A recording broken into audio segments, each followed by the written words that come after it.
Mag-ingat ka kung sa labas may mga napipili dahil sa pangalan, sa impluwensya, sa pera. Paano pa kaya sa loob? Hindi ito paninisi. Ito'y tanong ng konsensya. Kaya bago ka sumunod, bago ka pumili,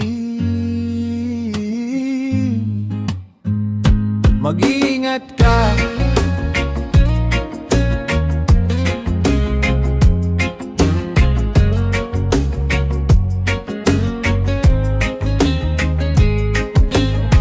Minsan yung totoo tahimik lang sa gilid, habang yung maingay sila ang laging dinig. Minsan yung tapat hindi kilala ng lahat, pero siya yung nandyan kahit walang palakpak. Kung sa labas ng mundo may nauto dahil sa pangalan, minsan hindi dahil tama kundi dahil sa impluwensya at yaman. Tahimik ang totoo, madalas di napapansin, pero siya yung laging nandyan kahit walang papansin. At mapapatanong ka minsan sa sarili kung sa labas ganyan, sa loob pa kaya? Kapag pagpili hindi na sa puso't paglilingkod, kundi sa kung sino ang boss o may kapit sa paligid. Mag-ingat ka, baka ang tingin mo'y liwanag, anino lang pala.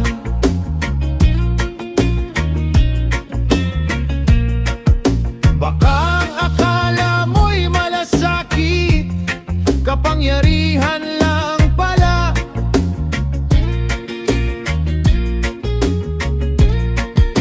Nakakalungkot isipin minsan kapag sukatan ay hindi na karakter, kundi kung sino ang mas malakas o mas may hawak ng mundo.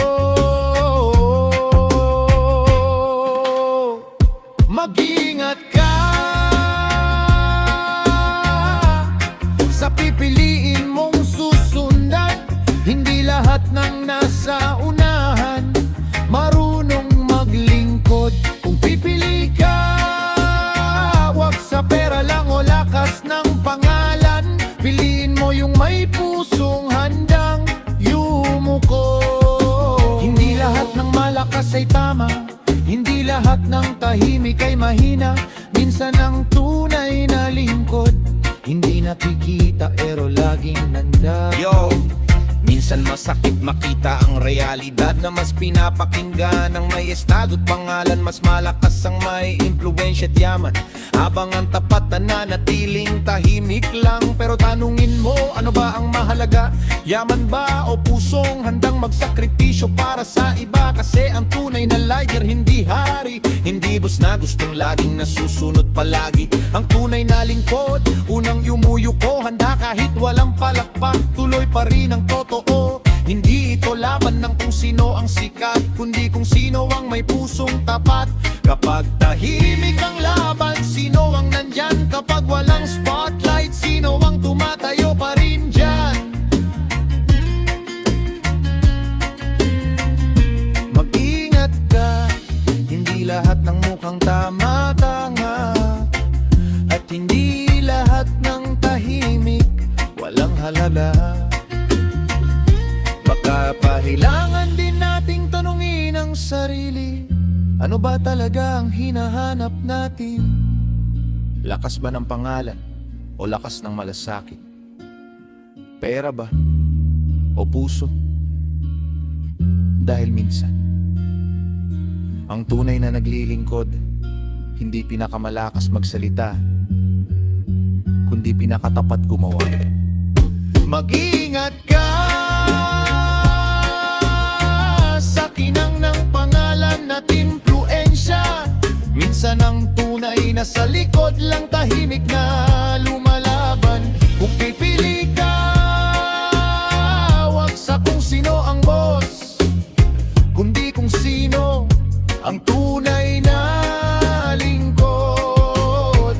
Hindi sa pera, hindi sa lakas ng boses, hindi sa palakpakan ng tao, kundi sa bunga ng pagkatao.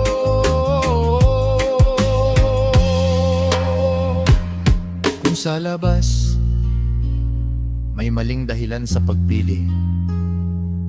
Sa loob, sana hindi ganon. Kaya bago ka sumunod, bago ka pumili, tingnan mo muna ang bunga.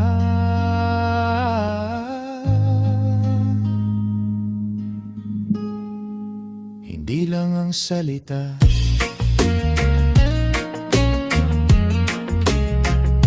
Mag-ingat ka